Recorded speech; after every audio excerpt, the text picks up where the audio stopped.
আমার চোখের সামনে কতগুলা মানুষকে আমি দেখেছিলাম, আজকে মানুষগুলা নাই। তাদের একটা লিস্ট করি, তারপরও হাজারের উপর মানুষ চলে যাবে, যা আমার চোখের সামনে ছিল, আজকে মানুষগুলা নাই। এবারে সে মিলে আত্মীয় স্বজন যারা আছে সবার দিক থেকে মিলাইয়া দেখেন যে 1000-এর বেশি হবে মানুষ, যাদেরকে আমরা চোখে দেখেছিলাম, আজকে তারা কবরের মধ্যে শায়িত। তো এই পরিণতিটা এটা আমাদের জিন্দেগিতেও আসবে, আমাদের হায়াত শেষ হয়ে যাবে, ফুরিয়ে যাবে। কিন্তু ফুরিয়ে গেলে যখন আমরা কবরে চলে যাব, মৃত্যু যখন হয়ে যাবে, তখন তো আমাদের আর আফসোস করে কোনো কাজ হবে না। এজন্য আল্লাহর নবী বলেন, ওয়া হায়াতাকা ক্বাবলা মাউতিক ইগতানিম খামসান ক্বাবলা খামসিন। 5টা জিনিস আসার পূর্বে তোমরা 5টা জিনিসকে মূল্যায়ন করো। তোমাদের জীবনে 5টা জিনিস বাধ্যতামূলক আসবেই আসবে, তবে এই 5টা জিনিস আসার পূর্বে অন্য 5টা জিনিসকে তোমরা মূল্যায়ন করো। শাবাবাকা ক্বাবলা হারামিক, 1 নাম্বার, তোমাদের জীবনের যাদের যৌবনকাল এসেছে, তোমাদেরকে মনে রাখতে হবে তোমাদের এই যৌবন চিরদিন থাকবে না। কারণ আজকে যে মানুষগুলার চুলগুলা পাকা, দাড়িগুলা পাকা, ওই মানুষগুলার দিকে যদি আমরা তাকাই, ওই মানুষগুলার সাথে যদি একটু কথা বলি, ওই মানুষগুলাকে যদি একটু জিজ্ঞাসা করি, আপনার সারা জীবন কি আপনি এই বার্ধক্য অবস্থায় কাটাইছেন নাকি? আপনার কি জন্মের পর থেকে চুলদাড়ি সাদা হয়ে গেছে এমন নাকি? ওই মানুষটা বলবে, না না, আমার এই চুলদাড়িগুলা এমনি এমনি সাদা হয় নাই, এমনি এমনি এগুলা বার্ধক্যের মধ্যে পৌঁছে নাই, বরং আমার এই দাড়িগুলা পাকতে আমার এতগুলা বছর লাগছে। আমার এতগুলা বছর যখন হয়ে গেছে, তখন আমার দাড়িগুলা অটোমেটিকলি পেকে গেছে, চুলগুলা অটোমেটিকলি পেকে গেছে। তাহলে এই যে মানুষগুলা যুবক থেকে বৃদ্ধ হয়ে গেল, এখন যারা আমরা যুবক আছি, আমাদের শরীরের রক্ত যাদের এখন গরম, আমরা মনে করি যে আমাদের চুল দাড়িগুলা মনে হয় সারা জীবন এরকমই থাকবে। মানে এমন একটা ভাব আমাদের, বিশেষ করে ইয়াং জেনারেশন যারা যুবক ভাইরাস, মানে তাদের দেখলে এমন একটা অবস্থা যে তাদের যে কোনো সময় একটা অবস্থা পরিবর্তন হতে পারে। এই যৌবনকালটা ফুরিয়ে গিয়ে তাদের জীবনে কখনো বার্ধক্যের ছায়া কখনো তাদের জীবনে আসতে পারে, এই কথাটুকু তারা মানতে নারাজ। যদিও মুখে মুখে মানে, কিন্তু কাজে কর্মে গিয়ে তারা এই জিনিসটা একেবারেই বিশ্বাস করে না যে তাদের যে একটা সময় বার্ধক্যের মধ্যে পৌঁছতে হবে। মনে করে এখন তো আমার সব কিছু আছে, এখন আমার শক্তি আছে, সামর্থ্য আছে, অর্থ আছে, টাকা আছে, পয়সা আছে, সব কিছু আছে, এখন আমার মন যা চায় আমি তাই করব, যখন আমি বার্ধক্য হব তখন গিয়ে আমি ইবাদত করব। এই জন্য আল্লাহ নবী বলেন, শাবাবাকা ক্বাবলা হারামিক, তোমার যৌবনকাল যেহেতু আছে, তুমি যখন এখন যুবক, তাহলে তোমার মাথায় রাখতে হবে তোমার সামনে বার্ধক্য অবস্থান করতেছে, তোমার জন্য বার্ধক্য কালটা অপেক্ষা করতেছে। এই যৌবন কালটা যখন তোমার শেষ হয়ে যাবে, এই যৌবন কালটা শেষ হওয়ার সাথে সাথেই তোমার জন্য বার্ধক্যের অবস্থায় চলে আসবে। এখন মনে যা ইচ্ছা তা করা যাইতেছে, মনে যা চায় তা করা যায়, কারণ শরীরের মধ্যে শক্তি আছে, ক্ষমতা আছে, পাওয়ার আছে, সব কিছু আছে। এখন মন চাইলে আমি সব কিছু করতে পারি, কিন্তু আমার জীবনে এমন একটা সময় আসতে পারে যখন আমি ইচ্ছা করলেও আমার পক্ষে করা সম্ভব না। আমার অনেক ইচ্ছা, আমি দীর্ঘ সময় দাঁড়িয়ে দাঁড়িয়ে আল্লাহর ইবাদত বন্দেগী করব, নামাজ আদায় করব, আমি মাসে অনেক দিন নফল রোজাগুলো আদায় করব, আমি ভালো ভালো কাজগুলা করব, কিন্তু বার্ধক্যের কারণে, অসুস্থতার কারণে জীবন থেকে ওই সময়গুলা চলে গেছে। তখন হাজারো চেষ্টা করে আর ওই কাজগুলা করা যায় না। তখন মনের মধ্যে অনেক আফসোস, আহারে যদি যৌবনকালে যদি আমি এই ভালো কাজগুলা করতাম তাহলে কতই না ভালো হতো, কতই না ভালো হতো যদি আমার যৌবনকালটাকে আমি কাজে লাগাইতাম। যে একটা সময় আল্লাহ দিয়েছিলেন, সেই 16-17 থেকে শুরু করে 35-40 পর্যন্ত যে একটা হায়াত আল্লাহ দিয়েছেন, যৌবন কাল একটা দিয়েছেন, এই যৌবন কালটাকে যদি আমি কাজে লাগাইতাম তাহলে আমার জীবনটা আমি অনেক কিছুই করতে পারতাম। যৌবনকালটা হচ্ছে এমন একটা কাল যে এই যৌবনকালে যদি কেউ বসে বসে বিশ্রাম করে শুধু খায়, তাহলে বার্ধক্য অবস্থায় তার লাঞ্ছনার আর অভাব থাকে না। ঠিক তদ্রূপ ভাবে এই যৌবনকালে যেই মানুষগুলা ইবাদত করে না, ওই মানুষগুলার পক্ষে বার্ধক্য অবস্থায়ও ইবাদত করা সম্ভব হয় না। এজন্য আল্লাহ নবী বলেন, শাবাবাকা ক্বাবলা হারামিক, তোমার বার্ধক্য আসার পূর্বে তুমি তোমার যৌবনকালটাকে মূল্যায়ন করো, কারণ যৌবন তোমার চিরদিন থাকবে না, এই সময়টা থাকবে না। তুমি আজকে যুবক আছো, কয়েকটা দিন পরে তোমার সন্তান যুবক হয়ে যাবে, কিন্তু তুমি আর যুবক থাকতে পারবে না। সুতরাং তোমার এই যৌবনকালটাকে তুমি মূল্যায়ন মনে করো। 2 নাম্বার, ওয়াসিহাতাকা ক্বাবলা সাকামিক, আল্লাহ নবী বলেন যে 2 নাম্বার, তোমাদের সুস্থতাকে অসুস্থতার পূর্বে মূল্যায়ন করো। সুস্থতা এটা আল্লাহর পক্ষ থেকে বিশাল এক নেয়ামত। যারা অসুস্থ হয়, যখনই অসুস্থ হয়, আমরা যখন অসুস্থ হই তখনই বুঝতে পারি আসলে সুস্থতা কাকে বলে। তো একটা মানুষের সারাটা জীবন যে সুস্থতার সাথে কাটবে এমনটা না। কিছুদিন ভালো যায়, আবার কয়েকদিন পরে অসুস্থ হয়ে যেতে পারে। এটাই মানুষের ন্যাচারালি স্বভাব। যে কোনো সময় হঠাৎ করে, কোনো কারণ নাই, কোনো কিছু নাই, হঠাৎ করে অসুস্থ। তাহলে এই যে অসুস্থ হয়ে গেলে তখন হাজারো চেষ্টা করে ইবাদতগুলো ওইভাবে করা যায় না যেইভাবে মন চায়। মন চায় আমি এখন দীর্ঘক্ষণ ইবাদত বন্দিগি করব, মন চায় আমি বেশি বেশি আল্লাহকে এখন ডাকবো, মন চায় আমি এখন অনেক রাকাত নফল নামাজ আদায় করব। কিন্তু অসুস্থতা এমনভাবে আমাকে গ্রাস করে আছে যে অসুস্থতার কারণে আমি শোয়া থেকেই উঠতে পারি না। এখন যেই মানুষগুলো আমাদের অসুস্থতার মধ্যে আমরা ভুগেছি, যে অসুস্থতা যখন কঠিন মারাত্মক একটা রোগ যখন আমাদেরকে আক্রমণ করে ফেলে, তখন হাজারো চেষ্টা করে ঘর থেকে আর মসজিদে আসার মতন আর সুযোগ থাকে না, তখন ঘরের মধ্যেই থাকা লাগে। অনেক কষ্টে যদি একবার আসা হয়, কিন্তু দ্বিতীয়বার আর আসার এই সুযোগটা থাকে না। এজন্য আল্লাহ নবী বলেন, ওয়াসিহাতাকা ক্বাবলা সাকামিক, তোমার অসুস্থতা, এই অসুস্থতা আসার পূর্বেই সুস্থতাকে মূল্যায়ন করো। আল্লাহ সুস্থ রাখছেন, শরীরটাকে আল্লাহ ভালো রাখছেন। এই ভালো শরীরটা দিয়ে যেইভাবে ইবাদত বন্দিগি করা যায়, একটা অসুস্থ শরীর দিয়ে ওইভাবে আল্লাহর ইবাদত বন্দিগি করা যায় না। এজন্য আল্লাহ নবী বলেন, এই সুস্থতার সময়টাকে মূল্যায়ন করে এই সুস্থতার সময়ে তুমি বেশি বেশি ইবাদত বন্দিগি করো। বেশি বেশি ইবাদত বন্দিগি করলে, তাহলে অসুস্থ অবস্থায় ইবাদত বন্দিগি একটু কম করলেও আল্লাহ রাব্বুল আলামিন ওটা দিয়ে পরিপূর্ণ করে দিবেন। এজন্য 2 নাম্বার, 5টা জিনিস আসার পূর্বে 5টা জিনিসকে মূল্যায়ন করার কথা বলছি। 1 নাম্বার, বার্ধক্য আসার পূর্বে যৌবনকালকে। 2 নাম্বার, অসুস্থতা আসার পূর্বে সুস্থতাকে গনিমত মনে করতে, এটাকে মূল্যায়ন করতে। 3 নাম্বার, ওয়া ফারাগাকা ক্বাবলা শুগলিক, তোমার অবসর সময়টাকে মূল্যায়ন করো ব্যস্ততার আসার আগে। ব্যস্ততা, আমাদের জীবনে এমন অনেক সময় যায় যখন আমরা একবারে সম্পূর্ণ অবসর, হাতের মধ্যে কোনো কাজ নাই, এখন ইচ্ছা করলে আমি এখন ইবাদত বন্দিগি করতে পারি। আব্দুল সাত্তার, এই কথা বলতেছি কেন?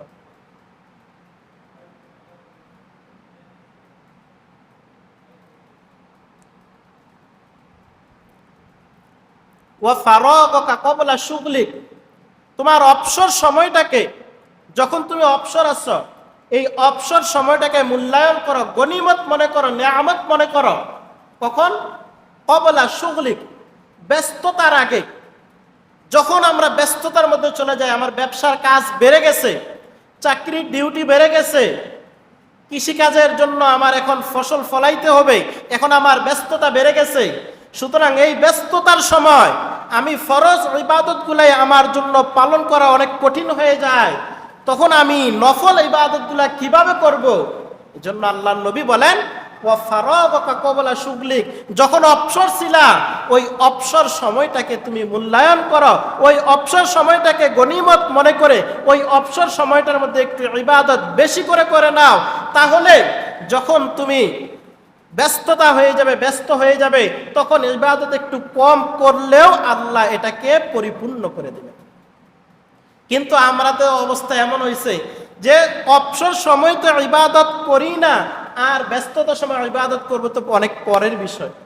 অনেক মানুষকে দেখা যায়, দিনদার মানুষ যারা কাজের ব্যস্ততায়, নিজের ব্যবসা বাণিজ্যের ব্যস্ততায়, দোকানের ব্যস্ততা, কৃষিকাজের ব্যস্ততায় আল্লাহর হুকুম পর্যন্ত বিলীন করে দিতে তারা প্রস্তুত হয়ে যায়, এবং প্রস্তুত না, অলরেডি তারা আল্লাহর হুকুমকে বিলীন করে দেয়, মানেই না। জোহরের সময় কখন গেছে, আসরের সময় কখন গেছে, ওদিকে ভ্রুক্ষেপ করার কোনো সময় নাই। শুধুমাত্র যখন একবারে কাজকর্ম সব কিছু ফিনিশ, এখন আর হাতের মধ্যে কোনো কাজ নাই, বাস এখন হাত পাওগুলা ধুইতে হবে, বাস হাত পাওগুলা যদি ধুবো, যাই মসজিদে গিয়ে একটু নামাজটা আদায় করে আস। এই হচ্ছে অধিকাংশ মানুষের রুটিন, যে ব্যস্ততা আসলে আল্লাহর ইবাদত মানুষ একবারেই ছেড়ে দেয়। আরো দুঃখের বিষয়, যারা ব্যস্ততা নাই, একবারে অবসর আছে, খেয়ে দেয়, কোনো কাজ নাই, এই মানুষগুলা পর্যন্ত তারা আল্লাহর ইবাদত বন্দিগি থেকে একবারেই গাফেল হয়ে গেছে।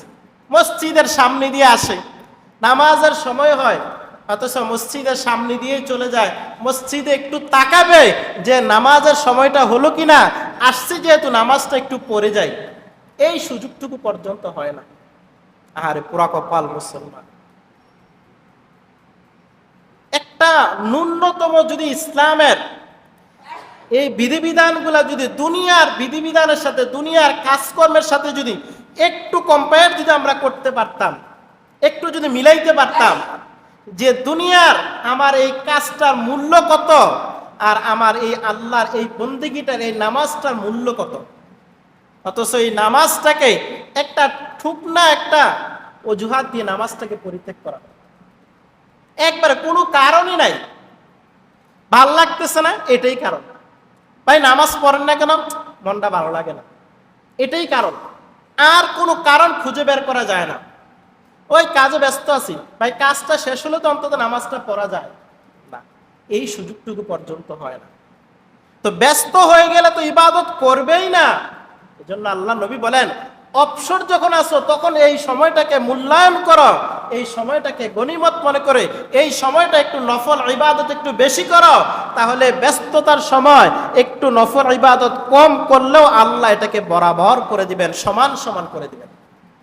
ওয়া ফারাগকা ক্বাবলা শুগলিক, ব্যস্ততা আসার পূর্বে তোমার অবসর সময়টাকে তুমি মূল্যায়ন করো। 4 নাম্বার, ওয়া গিনাআকা ক্বাবলা ফাকরিক, দারিদ্রতা আসার পূর্বে তুমি তোমার সচ্ছলতাকে মূল্যায়ন করো। দারিদ্রতা, সচ্ছলতা দুইটা বিপরীতমুখী। একটা মানুষের জীবন এমন যায় না যে সারাটা জীবন ওই মানুষটা সচ্ছল ছিল, আবার একটা মানুষের জীবনে এমনও খুব কম যায় যে মানুষটা সারা জীবন কষ্টে ছিল। একটু একটু কয়েকদিন সুখ, কয়েকদিন দুঃখ, একটু ভালো একটু মন্দ, এভাবেই মানুষের জীবন চলতে থাকে। তো যখন আল্লাহ রাব্বুল আলামিন ধন সম্পদ যখন আল্লাহ দিলেন, অর্থকরী যখন আল্লাহ দিলেন, ধন সম্পদের মালিক যখন আল্লাহ করলেন, তখন এই ধন সম্পদগুলা থেকে আল্লাহর রাস্তার মধ্যে বেশি বেশি ব্যয় করা দরকার। কারণ যখন সম্পদ থাকবে না তখন দেব থেকে। এখন তো সম্পদ আছে, এখন যাই হোক কম হোক বেশি হোক সম্পদ আছে, কিন্তু একটা সময় এমন হতে পারে আমার জীবনে, এখন মনে হয় যে আমি অনেক সচ্ছল, আমার টাকা পয়সা আছে, ব্যাংক ব্যালেন্স আছে, অনেক কিছু আছে, কিন্তু একটা সময় এমন হতে পারে যে কোনো একটা কারণে আমার গোটা সম্পদ সব কিছু চলে যেতে পারে একটা কারণে। বেশি একটা অসুস্থতা, লক্ষ লক্ষ টাকা শেষ। একটা অসুস্থতা, লক্ষ টাকা শেষ, নিজের ব্যাংক ব্যালেন্স যা ছিল সব শেষ, এমনকি নিজের জমি পর্যন্ত বিক্রি করে চিকিৎসা করা লাগে। অথচ আমরা কত মনে করতেছি, না আমি তো এখন সচ্ছল আছি, আমার টাকা পয়সার অভাব নাই, আমি তো এখন ধনী ব্যক্তি, আমি এখন দারিদ্র ব্যক্তি না। এই জন্য আল্লাহ নবী বলেন, ওয়া গিনাআকা ক্বাবলা ফাকরিক, তোমার এই দারিদ্রতা যে কোনো মুহূর্তে তোমার জীবনে চলে আসতে পারে, বাস এখন তুমি সচ্ছল আছো, এখন টাকা পয়সা আছে, এখন অর্থকরী আছে, বাস এখনই আল্লাহর রাস্তার মধ্যে বেশি বেশি দান করো, এখনই দান করো। কারণ এই দানটাই আল্লাহ সবচেয়ে বেশি পছন্দ করেন। কারণ এই দানটা যখন তুমি করবা সচ্ছলতা অবস্থায়, যখন তোমার দারিদ্র থাকবে, দান করতে পারবে না, তখনও দান না করলেও কোনো সমস্যা নাই, যেহেতু যখন সম্পদ ছিল তখন দান করেছিল। এই গেল 4 নাম্বার, যে 5টা জিনিস আসার পূর্বে 5টা জিনিসকে মূল্যায়ন করার 4 নাম্বার। 5 নাম্বার সর্বশেষ আল্লাহর নবী বলেন ওয়া হায়াতাকা ক্বাবলা মাউতিক। 5 নাম্বার একটা আবেগপ্রবণ কথা আল্লাহর নবী বলে গেলেন, ওয়া হায়াতাকা ক্বাবলা মাউতিক, ওয়া হায়াতাকা ক্বাবলা মাউতিক, ওয়া হায়াতাকা ক্বাবলা মাউতিক। তোমার জীবনের এই জীবনটা চিরস্থায়ী হবে না, এটা শতভাগ যত পার্সেন্টেজ দেওয়া যায় এত পার্সেন্টেজ দিয়ে বলা যায় যে আমার জীবনটা ক্ষণস্থায়ী।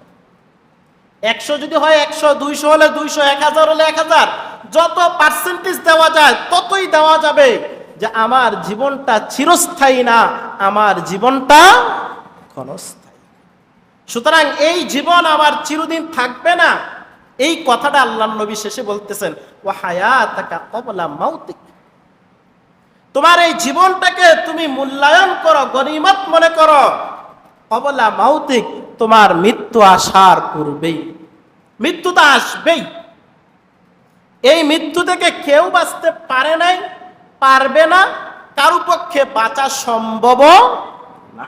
এমন এক সত্য, চিরন্তন সত্য, যেটা দু চোখ আমরা যেভাবে দেখি এটা থেকে বড় সত্য আমাদের কাছে আর কি হতে পারে। চোখের সামনে এখনো যদি বলি যে আমার চোখের সামনে কতগুলা জানাজা হয়েছে, আমার চোখের সামনে কতগুলা মানুষকে আমি দেখেছিলাম, আজকে মানুষগুলা নাই, তাদের একটা লিস্ট করি, তারপরও হাজারের উপর মানুষ চলে যাবে যা আমার চোখের সামনে ছিল, আজকে মানুষগুলা নাই। এবার এসে মিলে আত্মীয় স্বজন যারা আছে সবার দিক থেকে মিলাইয়া দেখেন যে 1000-এর বেশি হবে মানুষ যাদেরকে আমরা চোখে দেখেছিলাম, আজকে তারা কবরের মধ্যে শায়িত। তো এই পরিণতিটা এটা আমাদের জিন্দেগিতেও আসবে, আমাদের হায়াত শেষ হয়ে যাবে, ফুরিয়ে যাবে। কিন্তু ফুরিয়ে গেলে যখন আমরা কবরে চলে যাব, মৃত্যু যখন হয়ে যাবে, তখন তো আমাদের আর আফসোস করে কোনো কাজ হবে না। এজন্য আল্লাহর নবী বলেন ওয়া হায়াতাকা ক্বাবলা মাউতিক। এখন জীবনটা আছে, এই জীবনটাকে মূল্যায়ন করো, এই জীবনটাকে আল্লাহর রাস্তায় তুমি ব্যয় করো, এই জীবনটাকে আল্লাহর রাস্তায় তুমি পরিচালিত করো। কিন্তু আমাদের অবস্থা তো হয়েছে এমন, জীবন কিভাবে চলতেছে আমি নিজেও জানি না। জীবনটা যে কিভাবে চলতেছে, এমন অসংখ্য মানুষ আছে যাদেরকে জিজ্ঞাসা করা হয় যে ভাই বিগত একটা সপ্তাহ আপনি কিভাবে কাটাইছেন একটু বলেন তো, বলতেই পারবে না। যে একটা সপ্তাহ, আপনি একটা মাস যে কাটাইলেন, এই একটা মাস আপনি কিভাবে কাটাইছেন একটু বলেন তো দেখি, বলতে পারবে না, ওই এমনি এমনি চলে গেছে। মানে জীবনের না আছে কোনো লক্ষ্য, না আছে কোনো উদ্দেশ্য, না আছে কোনো গন্তব্য, কিছুই নাই, ছন্নছাড়া একটা জীবন। ওই যে সকালবেলা আমরা যে হাঁস মুরগিগুলা খোয়ার থেকে যে ছেড়ে দেই, বাস চলে গেছে, আবার বিকালবেলা ফিরে আসছে, রাত্রে ঘুমাইছে, আবার চলে গেছে। আমাদের জিন্দেগিটাও এরকম হয়ে গেছে। সকালে ঘুম থেকে উঠতেছি, সারাদিন কি করতেছি না করতেছি জানি না, আবার রাতের বেলা ঘুমাইতে গেলাম, আবার ঘুম থেকে উঠে আবার এভাবেই চলতেছে, আবার ঘুমাইতে গেলাম, এভাবেই চলতেছে। চলতে চলতে জীবনের এই ধার প্রান্তে এসে উপস্থিত হয়ে গেছি যে কোন অবস্থার মধ্যে আছি। এই অবস্থার মধ্যে যদি আমার হায়াত ফুরিয়ে যায়, ক্বাবলা মাউতিক, মৃত্যু যদি চলে আসে, এখন আমার অবস্থা কি হবে? এখন আমার অবস্থা কি হবে? আমার জিন্দেগির সময়টা, আমার জিন্দেগির গড়িটা যদি, সেকেন্ডের কাটা যদি এখনই স্টপ হয়ে যায়, বন্ধ হয়ে যায়, এখন আমার হিসাব দিয়ে কি আমি জান্নাতে যেতে পারবো কিনা, আমার এই চিন্তাটুকু আমার অন্তরের মধ্যে আসে না, এই ফিকিরটা আমার মধ্যে আসে না। অথচ আমি দুনিয়ার বিভিন্ন বিষয় নিয়ে এত ব্যস্ত হয়ে গেছি যে আমার জীবন নিয়ে, আমার জিন্দেগি নিয়ে, আমার আখিরাত নিয়ে, আমার ভবিষ্যৎ নিয়ে আমার চিন্তা করার সময়টুকু পর্যন্ত আমার নেই। মানে এতটুকু সময় পর্যন্ত আমি পাই না যে আমার জীবনটা কিভাবে চলতেছে, এভাবে চললে আমার গন্তব্য কোথায় হবে, এই চিন্তা করার সময়টুকু পর্যন্ত হয় না। আমি এত ব্যস্ত হয়ে গেছি। এত ব্যস্ত হয়ে গেছে, যার প্রমাণগুলা আমাদের মসজিদগুলা দিন যত যায় তত শূন্য। কত দিনদার ভাইয়েরা, দিনদার মানুষেরা, নিজেকে অনেক দিনদার পরহেজগার আমরা মনে করি, কিন্তু মসজিদে আসার ক্ষেত্রে বিভিন্ন অজুহাত আমাদের সামনে খাড়া হয়, অনেক অজুহাত, এই সমস্যা ওই সমস্যা। অথচ দুনিয়ার সামান্য একটা কাজেও যদি ডাকা হয়, ওই কাজে গিয়ে উপস্থিত হওয়ার জন্য যতক্ষণ না গেছে ততক্ষণ তার মনের মধ্যে শান্তি নেই। একটা খেলাধুলা বলি, একটা খেলা রাখছি, এই খেলাটার মধ্যে যতক্ষণ না শেষ করতে পারছি ততক্ষণ মনের মধ্যে কি নাই? শান্তি নাই। অথচ বারবার আমাকে ডাকতেছে হাইয়া আলাস সালাহ, হাইয়া আলাল ফালাহ, হাইয়া আলাস সালাহ, হাইয়া আলাল ফালাহ, আমাকে ডাকছে নামাজের দিকে। অথচ ভ্রুক্ষেপ করার সময় নাই, কখন মসজিদে গেলাম, কেন গেলাম, কেন যাব না, ছন্ন ছাড়া এক জীবন। তো এই জীবনটাকে যদি মূল্যায়ন করা না যায়, এই জীবনটাকে যদি গনিমত মনে না করা হয়, তাহলে জীবনটা তো ফুরিয়ে যাবে। মৃত্যু যখন চলে আসবে তখন আফসোস করতে করতে আমাদের আর কুল কিনারা থাকবে না, কিন্তু ওই দিন আফসোস করে আর কোনো কাজেও আসবে না, কোনো কাজে আসবে না। কত মানুষ কবরের মধ্যে শায়িত, যারা চিন্তা করেছিল আগামীকাল থেকে ভালো হয়ে যাবে। কত মানুষের জীবন এমন যে আগামী রমজানের পর থেকে আমি একবারে আল্লাহর ওলি হয়ে যাব, পিশাব হয়ে যাব, এক ওয়াক্ত নামাজ পরিত্যাগ করব না, আল্লাহর হুকুম আমি একটাও অমান্য করব না, আল্লাহর বিধিবিধান আমি মেনে চলব। কত মানুষের জিন্দেগি ছিল, কিন্তু আজকে তারা কবরে শায়িত। সুতরাং আমার আপনার জিন্দেগিতেও এরকম একটা সময় চলে আসবে যখন হাজারো চেষ্টা করব, কিন্তু চেষ্টা করার পরও আমাদের কোনো ফায়দা হবে না, একটু ইবাদত বন্দি করার সুযোগ পাওয়া যাবে না। শেষ, চক্ষুটা বন্ধ হয়েছে, এখন হাজারো চেষ্টা করলে আর যে 2টা রাকাত আর নামাজ আদায় করব না, এই সময়টুকু পর্যন্ত আর পাওয়া যাবে না। জীবন তো এভাবেই ফুরিয়ে যাবে। এর জন্য আল্লাহ নবী বলেন ওয়া হায়াতাকা ক্বাবলা মাউতিক, এই জীবনটাকে মূল্যায়ন করে কিভাবে কাটতেছে, কার পিছে কাটতেছে, সময়গুলা কিভাবে কাটাইতেছ, প্রত্যেকটা সেকেন্ডের হিসাব কিন্তু দিতে হবে। এই গর্দানের মধ্যে, এই ঘাড়ের মধ্যে আল্লাহ একটা রেকর্ডার ফিট করে দিচ্ছে। এই রেকর্ডার একটা, বর্তমানে যে আমরা তো বুঝি মেমোরি কার্ড, একটা মেমোরির মধ্যে যেরকম ঘন্টার পর ঘন্টা ভিডিও রেকর্ড করা যায়, ঠিক তদ্রুপ ভাবে আল্লাহ এই গর্দানের মধ্যে একটা রেকর্ডার ফিট করে দিছে, ভিডিও চিত্র আকার আল্লাহ এগুলো আমাদেরকে দেখাইবে কাল হাশরের ময়দানে। ওয়ানুখরিজু লাহু ইয়াউমাল কিয়ামাতি কিতাবান ইয়ালকাহু মানশুরা, এই রেকর্ডারটা বের করে একবারে খোলা কিতাব আকারে আমাদেরকে দেওয়া হবে। যে দুনিয়ার জীবন আমরা যা করছি সবগুলো আমাদের সামনে আল্লাহ দিয়ে বলবে ইকরা, পড়ো কিতাবাকা, তোমার আমলনামাগুলো তুমি পড়ো। কাফা বিনাফসিকাল ইয়াউমা আলাইকা হাসিবা, তোমার জীবনের হিসাবটা গ্রহণ করার জন্য তুমি নিজেই যথেষ্ট। ফেরেশতাতে তো হিসাব করতে হবে না তুমি জান্নাতি না জাহান্নামী, আজকে তোমার নিজের হিসাবটা তুমি নিজে করে বলতে পারবে তুমি জান্নাতি না জাহান্নামী। শুধু এক সপ্তাহের হিসাবটা করে দেখেন না, এক সপ্তাহ বাদ দিলাম, এই যে রমজান গেল, রমজান থেকে আজকে পর্যন্ত এই যে মাঝখানের যে সময়টা যে আমরা কাটাইলাম, এই সময়টার হিসাব যদি আল্লাহ যদি চায় যে এই সময়টা আমি কি করলাম, ভালো কাজ করলাম না মন্দ কাজ করলাম, আমি কি জান্নাতি হব না জাহান্নামী হব, তখনই তো বুঝতে পারবো যে আমি কি হব। আর যখন গোটা জিন্দেগিটার হিসাব যখন আল্লাহ আমাকে দিয়ে বলবেন ইকরা, বান্দা পড়ো কিতাবাকা, তোমার আমলনামাটা তুমি পড়ো, কাফা, যথেষ্ট হয়ে যাবে, বিনাফসিকা, তোমার নিজের জন্য, তোমার নিজের জন্য যথেষ্ট আজকে যে তুমি কি জান্নাতি না জাহান্নামী। এটা ওই আরেক তারা ফেরেশতারা এসে হিসাব নিকাশ করবে, তারপরে তুমি বুঝবে তুমি জান্নাতি না জাহান্নামী। এত কিছু দরকার নাই, হাশরের ময়দানে তুমি বুঝতে পারবে তুমি জান্নাতি না জাহান্নামী।